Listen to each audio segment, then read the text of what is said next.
Welcome back to Bourbon Buds. Joining us tonight will be Trevor, a friend of the show. Thank you for the support. Thanks for joining us tonight. I'm going to be doing a review of the Penelope Havana Batch 2 that Arnet has brought with him tonight. I'll turn it over to him and tell us about the bottle.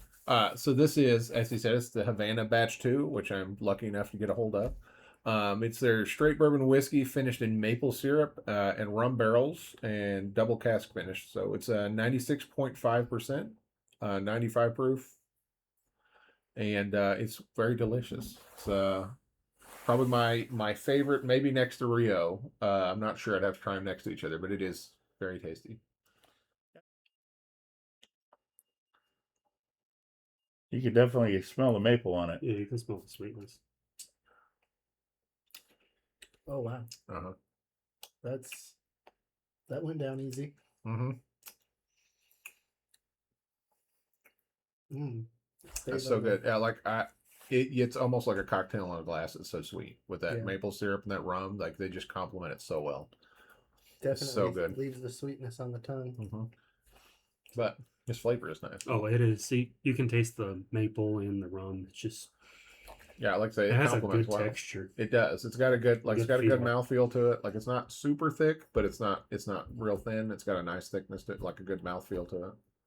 Smells good too. Coats well. Yeah, it's got a great nose on it, and just that flavor. Like I said, it's so sweet. The fact that it's just aged in the maple syrup and the rum barrels, so it's not like you're adding it to it, but it's just so sweet. Like it's an excellent job finishing on this one. I think if it was just finished in the maple, I would like it a lot better. Not the biggest fan of rum finishes, but it's not bad. Yeah, I love this one. I love this one. This is excellent. But it doesn't have any burn on the nose, no burn on the finish. It's super smooth. So wow. it's finished very well. I think that's one thing I've noticed. If it's a rum finish that's finished well, it cuts a lot of that burn that you'll get with some of the whiskeys. I think that rum, the sweetness of the rum helps smooth out a lot of that. I think when I've seen them when they've been aged well, when they've been rum aged well. So again, if it's not something that's aged well with rum, it doesn't really do that for it. But now on the back end of it, mm-hmm. I get like an undesired taste to it, like it's just fell flat. Like it's just sitting. The sweetness lasts for a long time, but the rest of the notes kind of do go away pretty quick.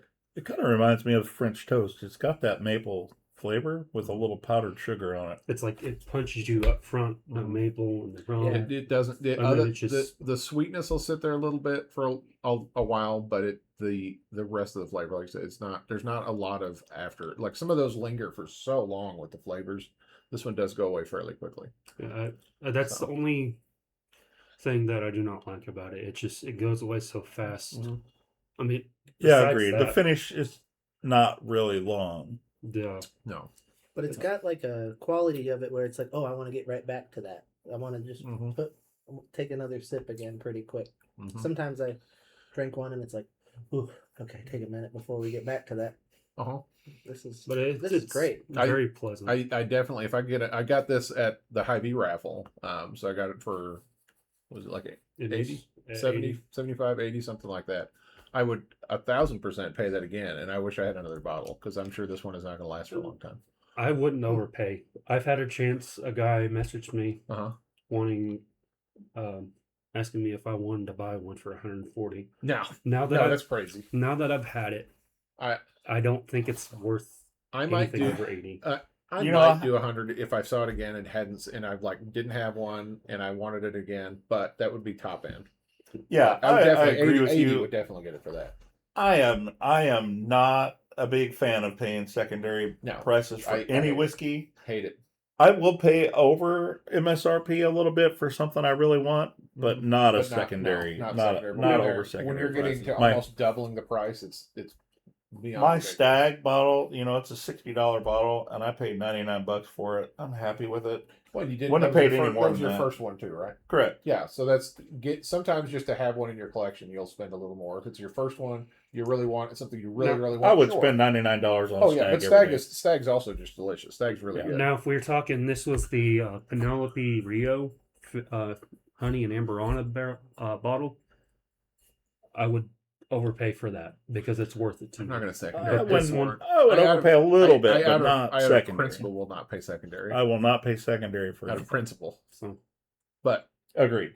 But I will pay. I'll pay a little like if it's like $15 or $20 more. Okay, yeah. Then sure. But when they're almost doubling the price, it is infuriating because maybe this is a hobby of enjoying things. I understand if you want to make a little money on it, sure. But when you're gouging somebody, it's just annoying. Yeah. That's all. And maybe $20-$40 over, yes, but I wouldn't.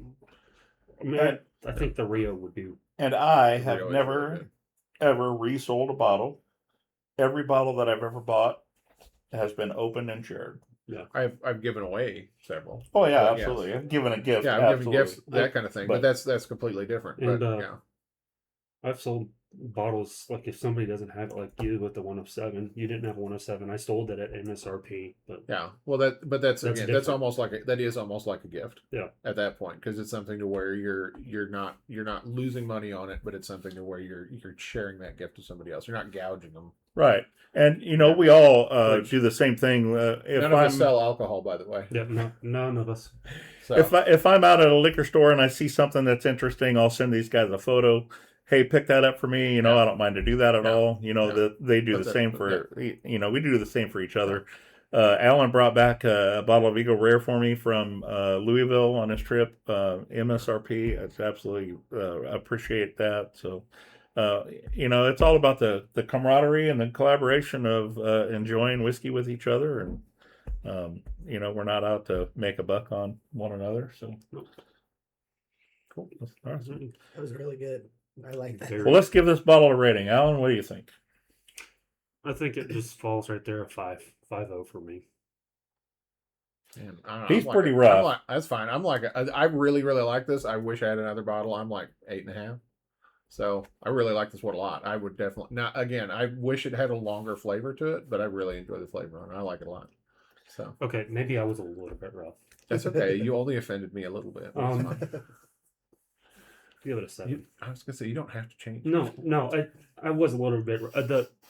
I didn't really like the finish, but other than that, it's good. It would be good in a cocktail, old fashioned. Wouldn't have to add sweetener. It'd be interesting to see. I'll have to try that. I think the rum finish is what pulls it down for me. I'm probably at about a 6.8. You're not a giant rum guy for finishes at all. No. That's true. And I've got the least experienced palate, but for me, I mean, compared to anything I've drank, the lack of burn, there's flavor on it. It's got something about it that it gets on your tongue and you want to take another sip of it. I didn't have to have it on the rocks, anything like that, just right out of the bottle.